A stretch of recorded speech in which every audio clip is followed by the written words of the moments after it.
Police SI चाकरी जालियाती घटना रे वर्तमान सुधा गिरफ अभियुक्त जामिन आवेदन आज खारज होइछि। ए मामला रे 114 जन छात्र छात्री गिरफ होइतिबा बेले आउ 5 जन दलाल रहितिले।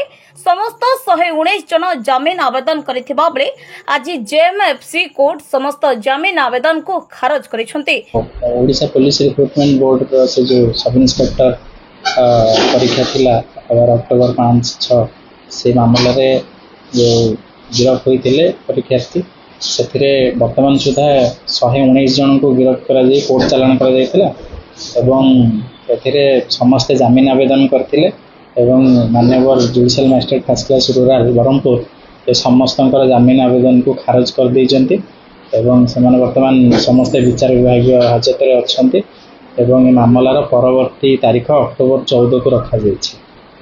वर्तमान पुलिस तदंत प्रक्रिया जारी रही एवं मामला को लेकिन वर्तमान सुधा गिरफ संख्या 119 रे पहुंची आम पाखे से समस्त जामिन आवेदन होता है समस्त जामिन आवेदन 17 जन गिरफ होते और परवर्ती आउ 2 जन कण जाए 119 जन ही गिरफ होती।